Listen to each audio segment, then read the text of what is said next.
I am a criminal. Not because I've done something wrong, but because I was born on ghetto streets where a lot of criminals live.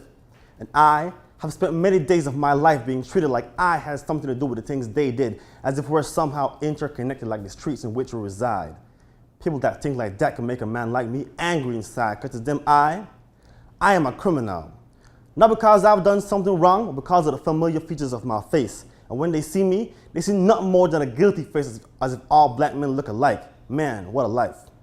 What a life where equality does not exist. No freedom, no justice, just prejudice. A life where a man can choose to shoot me because looking at me makes him afraid. A life where I am considered low grade. A life where I am a criminal. Not because I've done something wrong, but because of the color of my skin. In a life where being black is a sin. Better yet, a crime. Punishment, 3 days in a cell. Man, this life is hell. It's funny because the very streets that connect me to are the ones I fear. So I choose my streets wisely, but when I dare to take streets I knew not to take, I think to myself, could this have been a mistake? And as these thoughts flow through my mind, police sirens, just in time. I'm safe, right? Wrong, touch the sky, yes sir. No sir. Pay live, liakai, pay going, pay come. You smoke weed? No sir. And like that, they're gone. Me feeling worse than before, knowing that my fears the police just ignore. But I should be used to it, right? Because I am a criminal. Not because I've done something wrong, but because being born on ghetto streets and looking the way I do, and just for being me, that is the crime. So I am a criminal. And what a better introduction than that. That was spoken word artist Raheem Nunez, of course, one of the members of YATA, the Youth Advocacy Through Art. We have with us at this time the founder of YATA, Joseph Stamp Romero. We have another one of the spoken word artists, Azzizi Hoy, along with us. And I want to say a very special good morning and thank you so much for that very powerful piece there, Raheem. It's good to have you back. Thank you. All right. So let's, Joseph, for the purpose of getting everybody acquainted with the group itself, talk a bit about how you have always been involved in the arts. You went ahead and studied the arts as well. What made you move into this particular area of getting youths to use expressive arts to talk about issues? I think relevance in terms of what are they most affected by right now. I'm sure there's opportunity, there's lacking of opportunity, but violence is a huge part of our young people's lives. And every day you talk to them, you realize how hopeless they feel when they live in a society that's so engrossed in violence, and yet we ignore it. And there is so much death in our society, and young people feel that, am I going to be next? What do I have to live and look for in Belize? And so we want to be relevant, and so I want to make sure that art speaks in a way that it's not just seen as entertainment, but it's seen as edutainment. It has something to say, and so we want to make sure young people can use their art form to have a voice. How long ago did you establish the group? 2013, so it's been around for a while. We've done several plays since then. Yeah. Joe, I firstly want to say congratulations to you. Thank you. Reason for this is because you've always been advocating for youths, and that's one of the things we need to make a breakthrough on. Speaking of a breakthrough, 2013 to now 2017, have you made that breakthrough that you've wanted?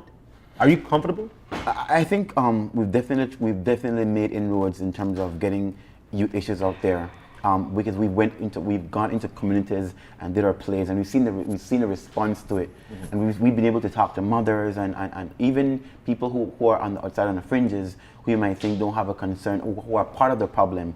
We've been able to talk to them about what they are causing to their country, or the innocent lives that are involved in their disputes most of the time, and so we've been able to have discussions. We don't think that we've had a huge impact we wanted to, but we've been able to capture the minds of some young people, and I think that for me that's a milestone. Now you've used several methodologies in terms of how to get your young artists engaged and also give them a platform to be able to send their message. Let's talk about what you have done and what you hope to be able to do. We've actually been able to have dancers and singers and rappers and young poets on stage together, touring the city, and having to understand that as young people for one nation, they can make an impact. We've been able to empower them Yeah. in that sense, using the art form. Typically when they get called, it's to do a show. It's to do something fun.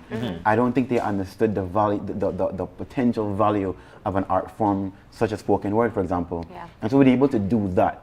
Moving forward, we hope to build I should say, a more unified approach to what we do. Yeah. Having Azzizi on board now and other young people, we hope to move beyond having just a Southside platform and in being more inclusive. We want to expand our membership base to include all young people.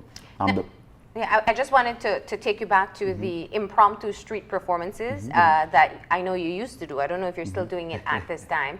And how much that has had an impact both on the artists that you work with and the communities that you've entered.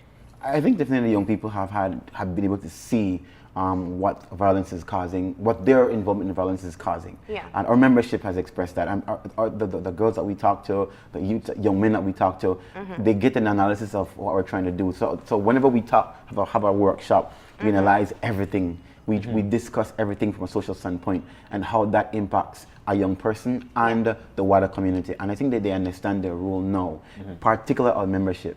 And so moving forward, we hope to see that happen on a wider scale. Excellent. Now, for Raheem, you recited something excellent a while ago. You know, I am a criminal, and you continued. Did you write that poem? Yes, it was me. How long ago have you written it? And talk to us a little about your work, some of the poems that you've written. Well, that was back in 2013 as well for a book that we were putting together with Yasir Musa. And it was me and 6 other poets, I believe, or 5 other poets from the South Side, men who we were tasked to share our experiences as youths, young men from the South Side. So it was this was my story, and it's a true story. This occurred to me when I was heading home. Wow. And so I felt like not just to share my story, but what I believe other people just like me go through that other people might not see. So that's the kind of poems that I like to write, poems that actually have a message that people need to hear, not just like roses are red, violets are blue poems. And when Joe was writing this play, he decided fit to include this poem because, you know, it encompassed what the whole play was talking about. Yeah. Now, both you and Azzizi are no strangers, I would assume, to our audience. Raheem, you have been with us in Summerfest and for several other appearances. And Azzizi, everyone knows you from you were this big. Let me just ask, what prompted both of you to get involved with YATA? I feel like it's an opportunity for you to be able to use your talent for good. So as in, you're able to express yourself and help those who are unable to express themselves, because as young people, we do think about the problems that surround us, but it is not till you hear another voice say it sometimes, not till you hear someone else going through it, that you realize that this is real and you're not the only one thinking this. So I feel like we're able to help them through our talents. Have you guys met, like, especially when it comes to your friends, some of your friends giving you that negative vibe in terms of dealing with youths? Have you guys met that? And what was your response to that? Honestly, I haven't really had a negative vibe from my friends because they've been very supportive, especially when I thought that poetry wouldn't be understood by many, because to me I thought many people preferred songs and dances, but you are able to like get a certain type of reaction through poetry because these are words with meaning and they're not very long words, so you have the ability to capture someone's attention with very few words, and that's something great. So that's what I try to do with my friends, and that's why I think I get a positive reaction from them. Now let me have you guys walk us through your writing process, because this is part of what I find fascinating. As a young person in society, it means that you'll use your personal experiences, which sometimes can be a bit embarrassing, can be something that you don't feel comfortable sharing.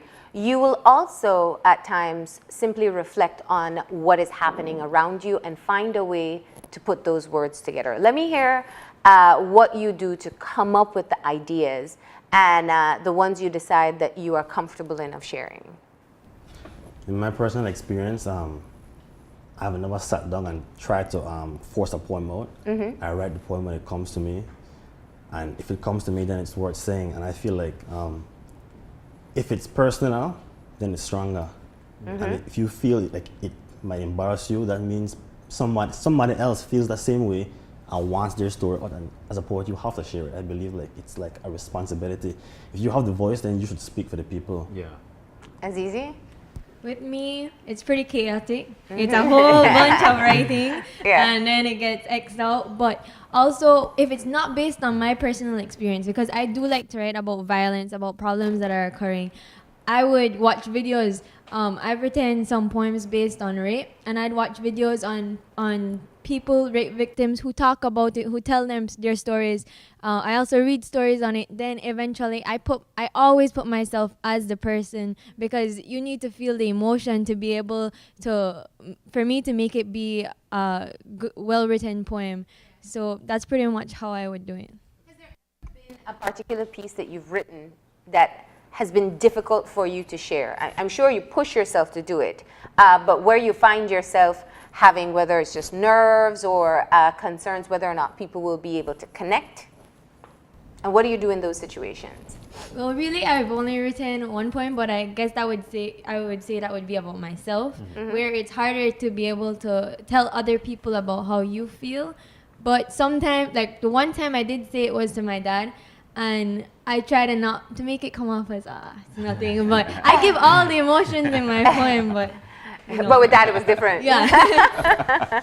And Raheem? I couldn't say I've ever had a poem that I didn't feel comfortable sharing. Yeah. Right. You've always been comfortable with sharing your poem, your work. I've been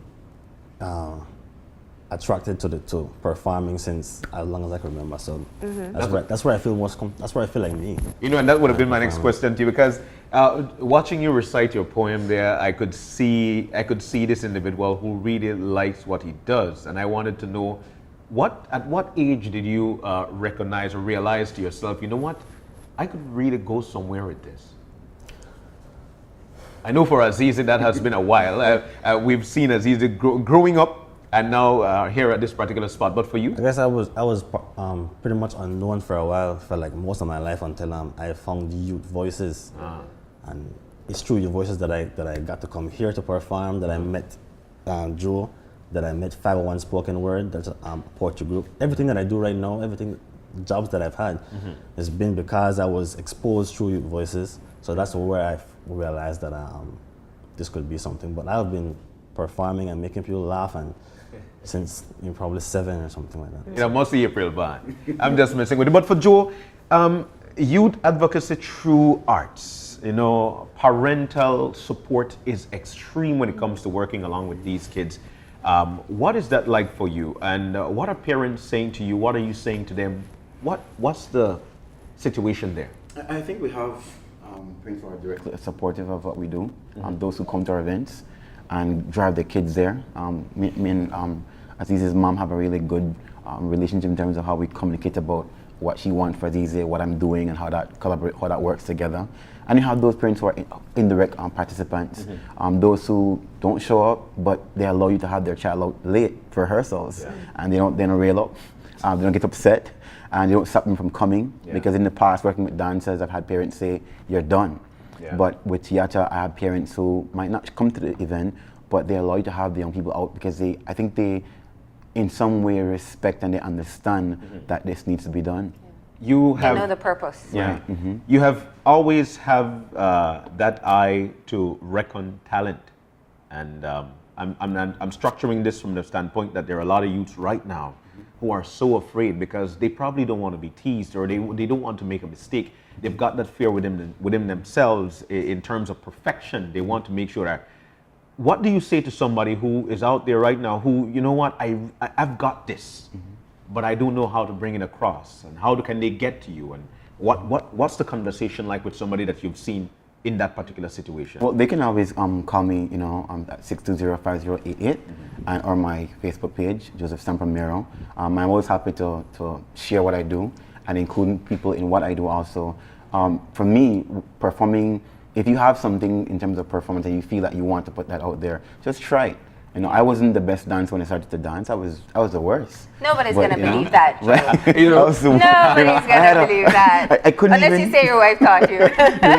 but I was the worst, and it was difficult. I had to practice for hours. I realized that the longer I do something, the better I get. I'm not the most. I don't learn things quickly, Yeah. but practice makes perfect. That's indeed, right. and that's a known cliche. So if they want to do that, they can simply try it out. Just try and see where it goes. You've Now, got there's several elements to spoken word specifically, from the putting together of the thoughts to the delivery. And we know your experience with the performance side of things. What do you tell the young artists when they're preparing to get on stage about how to be able? I'm opened with that, and I think we were left speechless for a bit, which we shouldn't do on TV.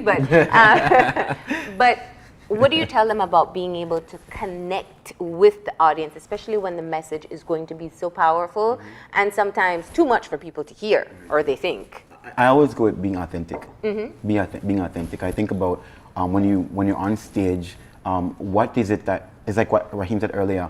You have something that needs to be said, Yeah. and for this moment, you're the one that's responsible for saying that.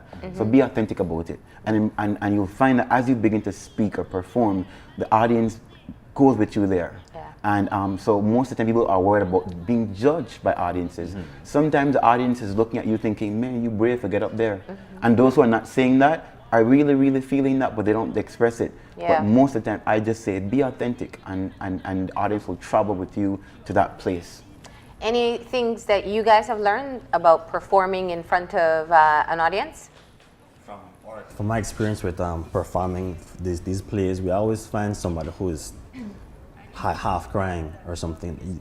I think you could find the person who is feeling what you are saying, and you target that person, and you it's like, I'm bringing my energy directly to you, I'm bringing this message directly to you, or I'm speaking for you.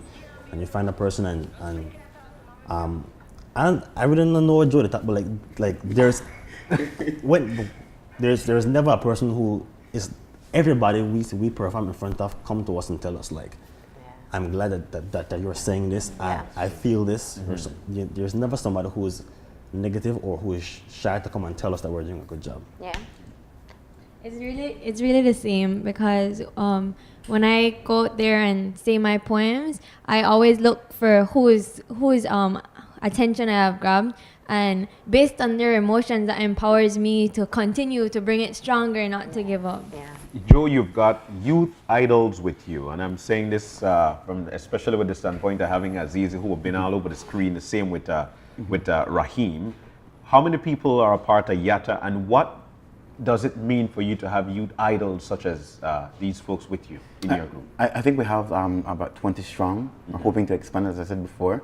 Having Azzizi and Raheem means a lot. It means that other artists understand their responsibility. Everybody's chasing this commercial dollar and looking to see how they can be the next big thing in Belize. Yeah. But what are you doing? What are you doing with that platform? And so having these young people understand the importance of that, and Azzizi coming on board in 2017, which will bring more young people on board, that see things from her perspective, and that artists who are not from the South Side, but have something to share to Belize and to add to Belize, that for me would actually add more value to YATA. It will increase our capacity to reach more young people, and it will increase our capacity to touch more lives. And we're hoping that happens in 2017, that we move beyond what we expected to do. Now, I don't want to lose the opportunity to focus in on the message that Raheem just delivered in his poem. And I just want to ask, what has been perhaps a specific response? I'm sure you get up and you say that poem, and you said you've seen tears. I can understand why. You probably see a lot of young black men nod their head like somebody else gets what I'm going through. What is something that somebody has said to you that has particularly affected you after delivering that poem? It's a very tough question, tough thing to remember. Like, but we perform these plays like in like gang areas. Yeah. So you would see people. They would come up to us and they would like, give you a high five or a handshake, instead of how, this is my story. This is what I got through. I can't pinpoint a particular statement they have made, but just from walking the streets every day, people stop me and say, I remember you. I remember the poem. Did the poem come after you were stopped by the police or before you were stopped? Funny. The poem came after I was. There was a point in my life where I was being stopped by police multiple times, right? So it came after I was stopped by the police, but on the day of the launch for the book, which the poem was in, I got stopped by the police on my way to the launch of the book. So, funny story. Now, what is that like for you? I mean, you write about it, and we hear a part of the message, and I think it is absolutely important to look at how young men or young people can be stereotyped by who they're associated with, by where they live, by how they look. When you recite criminal, what do you hope would be the effect on the people who can actually do something about it?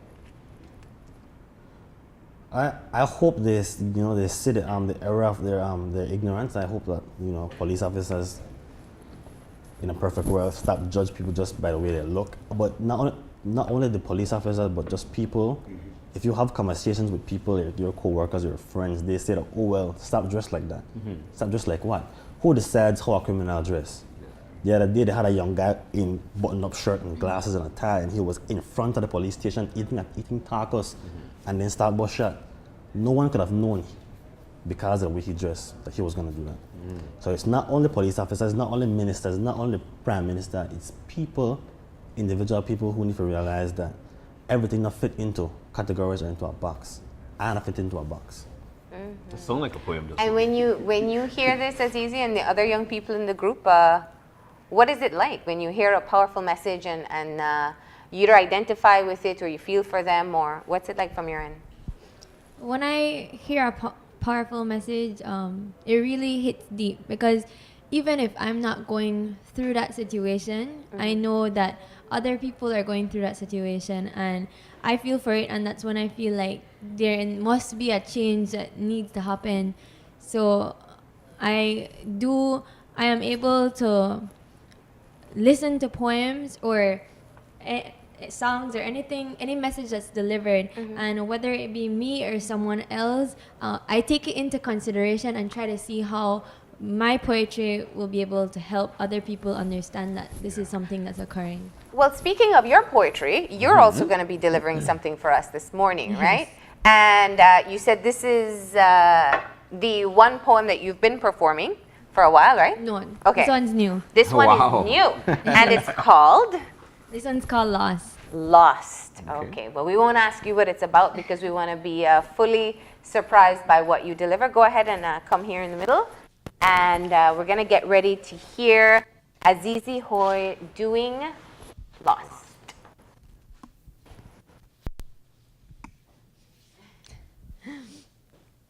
Mama, at 2 months, I was merely forming. You knew neither whether I was boy or girl, but you loved me. You didn't know if I had curly hair or no hair. You didn't know if I was light skin or dark skin, but you loved me. And I knew that you loved me because I felt it at 2 a.m. when you caressed your belly. I heard it at 6 a.m. when you sang me a song. And I heard it every time Daddy threatened to leave you because of me. But you said you'd keep me. Mama, you said you loved me. And 10 years later, you're on your knees screaming, "Don't shoot, baby, Mama loves you." But somewhere along the way, I got a little confused, Mama, and your love just wasn't enough. No, I needed acceptance. And I know you'll say you love me, but you just don't understand what it's like to be a 10-year-old black boy in 2017. I can see the look in your eyes. You're telling me, baby, that doesn't matter. But no, Mama, listen to me. I'm just not cut out for this type of world, the type of world that sees only skin deep. Mama, their channels haven't been upgraded to color because all they see is black and white. Black and white. I lift the gun to my temple and she's standing in front of me now. Her posture is shaky, but her voice is firm, and she says, "Son, if you shoot yourself, you'll be no better than them." I look at her, bewildered by such words, and she says, "You've been blinded by those that look down to you, by those that speak down to you, by yourself." Tears are rolling down my cheeks now when I scream, "How can I love myself when this city has taught me to resent me, to hate me, to just not want to be me? Look at me, Mama. They tell me eyes low, voice low. You'll scare them all. They tell me, don't speak, don't fight, don't argue. Mama, I have no voice. They ask me, why are you running? What are you so scared of? What have you done? Mama, I am scared. I'm always running. Mama, why do they always blame me? Mama, they don't call me by my name. They call me the black guy. The black guy. Is there nothing more to me than just being the black guy? Mama, you said you'd keep me. You said you'd love me. You said you'd protect me. But who's going to protect me when you're not there for me? When your voice can't resonate over their taunting words? When your arms can't hold me in the embrace of your warmth of belonging? When they decide to lose all respect for a brother whose blood is the same as theirs, whose organs is the same as theirs, who is human, just like them. Mama, who is going to protect me? Mama, I'm scared of running. I'm tired of hiding. Mama, I'm tired of being afraid to say that I am a 10-year-old black boy. Thank you. All right. Wow. Clap. The emotions you brought out in it actually put me in a situation whereby I could have seen exactly that Mama was kneeling down and this little boy was holding this gun to his head because Mama is not paying attention. You captivated us a while ago. The room was silent. I don't know if the AC just gone off like that, but the room was silent. That's what you call great work. Azzizi, what put you to that point? I feel like too many people aren't there for young children. And as young children and even as a teenager, we do go through a lot of confusion in our lives, especially because we have many insecurities. And one in my poem that I portray is discrimination against color. And you may think it's not, color wouldn't be an insecurity, but when it's something that you're being attacked for constantly, and you realize that once you realize it's something you can't change, then that's when things get drastic, especially for someone who hasn't matured yet or who hasn't realized how cruel the world can be sometimes due to this. And so I wanted to show that we go through so many emotions, and you need that support, especially from a parent or from someone older, to pull you back on track and say that things aren't always easy. People will not always be able to differentiate or see the good in you. So you need someone to support you through it, because this is a problem and it's always going to be a problem unless all of us try to change it. So since this is a problem right now, you need as much support as you can possibly get. So Joe, you take these very strong pieces of work and you integrate them into your plays, right? Tell me about the latest project you've been working on and how people can be able to experience it. It's called Deaf Chorus. Okay. And we're looking at the effects of violence on the family. Before we started off looking at the effects of gang violence on the youth. Yeah. And now we're looking at the entire family as a unit. And we're seeing how the families are drastically affected by acts of violence. We see it on TV every day. It becomes somewhat of a norm. We've moved into a sense of comatose when it comes to social issues surrounding the murder of young people or young criminals. And so Deaf Chorus looks at how does this impact the family and ultimately how this impact the nation. And so that's what we're really looking at. And also one of our vocal points for this year is to make sure our message is for the youth. We're no longer trying to, ring the ears of policymakers or other people, because we see where if the youth does not realize their value, their place in this nation, then nothing will change. They make up a majority of people who are potentially voters or can vote already. They're somewhere in the 60th percentile. And so they have a huge amount of power that they do not exercise. If they exercise that power, then those who have that power will respect this youth population. And so we believe that the message now is for young people. Let's go and change the hearts and minds of our young people, because they're the ones who are shooting. They're the ones getting the guns and then going to make a hit. So we know that the message, and also the message has to be a united message. It no longer can be a Southside message. it has to be a message that they're all young people. And so I'm simply a facilitator, because of course, you can see I'm no longer young, right? But I'm simply a facilitator. Always young at heart. But these guys will be the hallmark of that mission. Yeah. Excellent. And Deaf Chorus?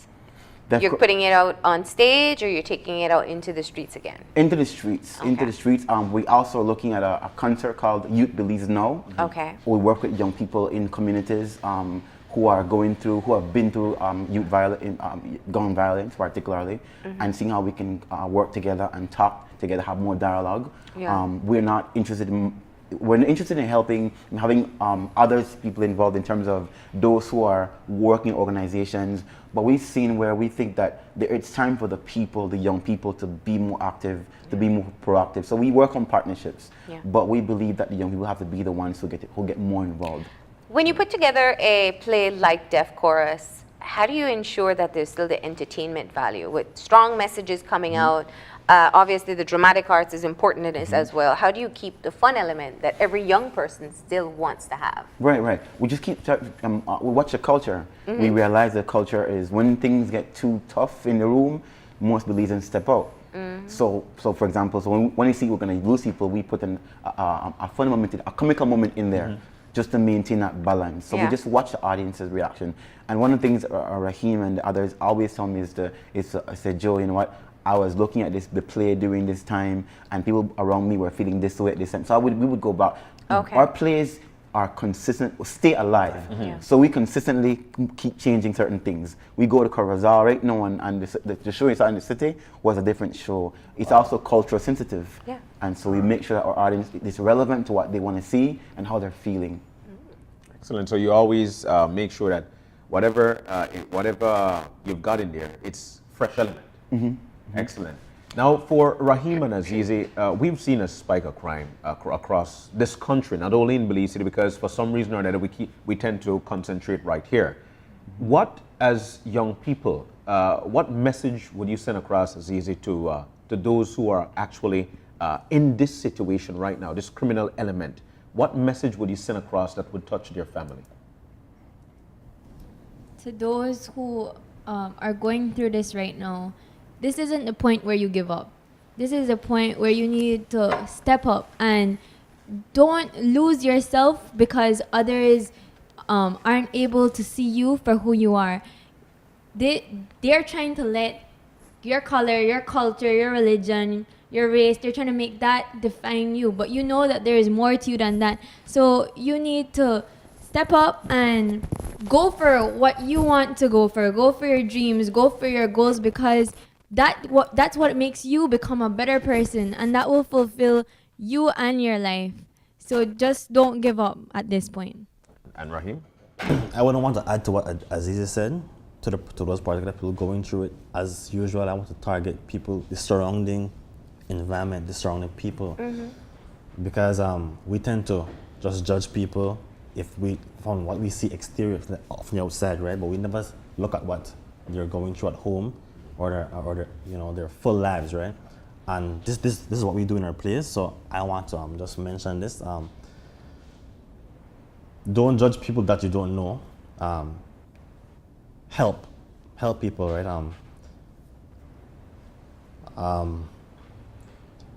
When we judge people, we add to their pressure.